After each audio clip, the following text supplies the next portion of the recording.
Chapter 5. Vancouver Island. Tawasin was about 23 miles south of Vancouver.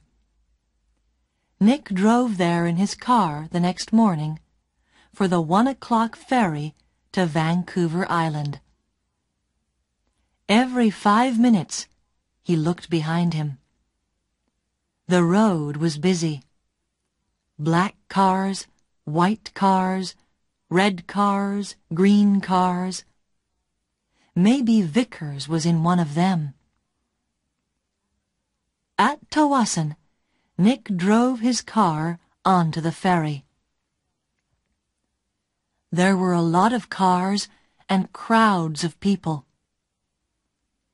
Nick got out of his car and walked up and down the ship.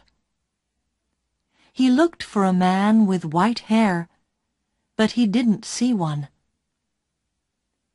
Soon the ferry began to move, and Nick felt better. He found the ferry restaurant and got something to eat.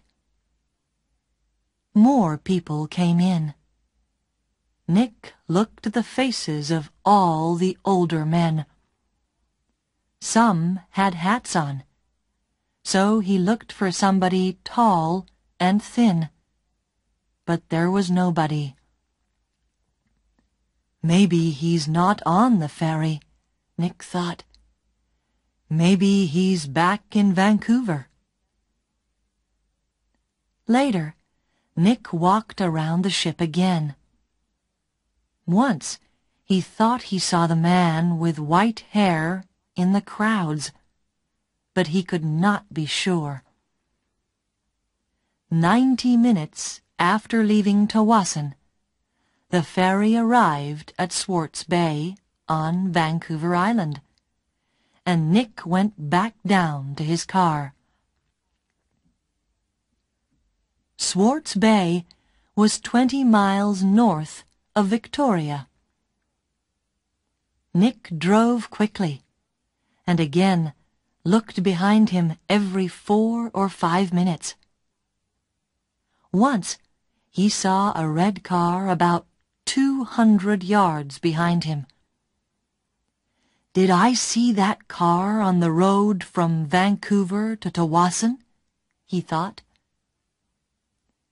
He drove more slowly, but the red car still stayed 200 yards behind him, and Nick couldn't see the driver's face or hair. Soon he was in the busy streets of Victoria, and Nick didn't see the red car behind him again. Victoria was a city of gardens and beautiful old buildings. Nick liked Victoria very much, but today he wasn't interested in gardens or buildings. He found the Empress Hotel, went inside, and walked across to the desk. "Can I help you?" a young man asked Nick. "I'm meeting a friend here this afternoon," said Nick. "Miss Hudson." "Hudson," said the young man. "Wait a minute." He went away and came back. "Sorry, but there's no Miss Hudson staying here." Nick took something from his pocket. It was the photograph of Meg and her father, from the magazine.